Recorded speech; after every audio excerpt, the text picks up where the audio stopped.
Good morning guys, sa video na ito ay hindi muna tayo magtatahi. Pupunta muna tayo sa dagat kasi manginginas muna tayo. At ito ang dadaanan natin mga birds papuntang Honasan. Syempre, may mga kasama tayo, kaso, hindi sila masyadong makaklaro sa camera, kaya ipagpatuloy na lang nating ang paglalakad sa pal-iko-likong daan dito sa Katunggan. At sa puntong ito mga birds, ay hindi na tayo magpadogay-dogay pa, nakarating na rin tayo sa napakalaking Honasan dito sa Taytay, Palawan, kaya simulan na natin ang panginginhes. At ito yung unang nakita ko mga birds, akala nakin ay lokot ito, pero hindi pala, kaya, hindi ko kinuha, hehe. At ang sunod naman nating nakuha mga birds ay isang litob, pero medyo may kaliitan lang. Hindi pa masyadong malaki, pero goods na to. At ito mga birds, akala ko may laman, pero it's a prank lang pala. Itong sunod na nakuha ko mga birds ay hindi na it's a prank, totoo na ito. Ang tawag nila dito ay sosong dalaga. Sa inyo birds, anong tawag nito? Comment lang kayo sa baba. Sunrise check, ang ganda ng sunrise pag umaga mga birds, sana may sunrise sa gabi. Ito naman mga birds, napakaraming susong dalaga ang makukuha sa area na ito. Pero meron din namang iba pang mga seashells ang makukuha, kaya, masarap manirahan malapit sa dagat, hindi ka mamamroblema ng ulam pag masipag ka. Minsan, meron ding nakukuhang aninikad o sikad-sikad, kagaya nito mga birds, magkatabi lang, siguro mag-asawa ta, di bale, sabay naman silang mamatay, till death do us part.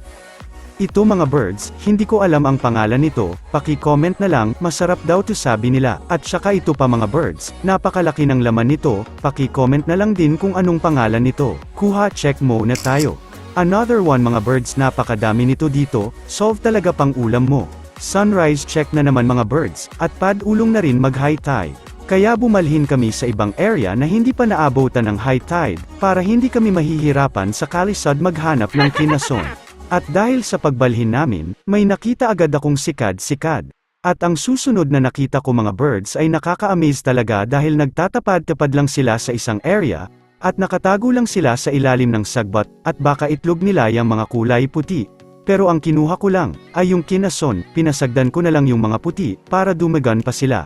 Another sikad-sikad na naman mga birds. Dami na nating kuha mga birds. Ito naman mga birds, parang bato lang pero may laman. Sigurado na ang pang-ulam nito mga birds. Sabi nga nila, pag may tiyaga, may nilaga, at siguradong may malalaga talaga tayo nito pag uwi natin, at malalapi na naman ang pamilya natin kasi may ulam na sila pag uwi, kaya dito sa probinsya mga birds, kailangan lang talaga ng sipag para hindi tayo magugtom.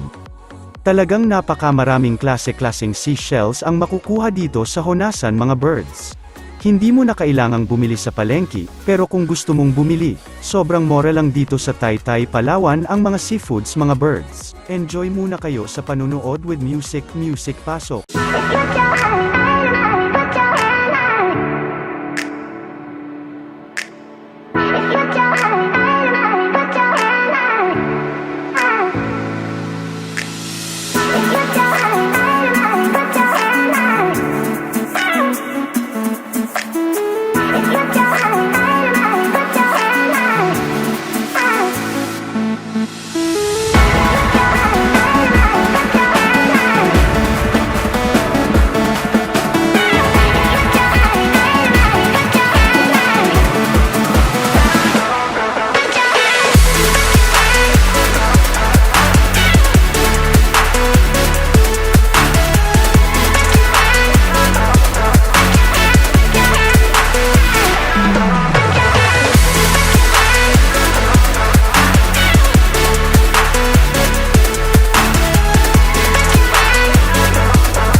Hello, Blue.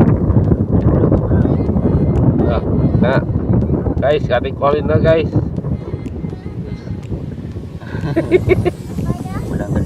Hindi ni sumukol guys. Hindi na. Oh. Pero guys. Oh. Oh guys, nakangkat guys. Yun. Ano mo? Oh. Huli! Oh. At sa puntong ito mga birds, ay hindi na kami nagpa-dogay-dogay pa, umuwi na kami kasi medyo madaghan-daghan na rin ang among kuha. At ito na lahat ang among mga nakuha, sari-saring seashells ang among kinuha mga birds, wala kaming pinasailo kahit isa. Basta pwedeng kainin, hindi namin papasailoin, kaya hanggang dito na lang mga birds, dahil lulutuin pa namin ito. Siguradong mabubungkag na naman ang mga bahaw nito. Salamat sa panunood mga birds, hanggang sa susunod na videos, paalam.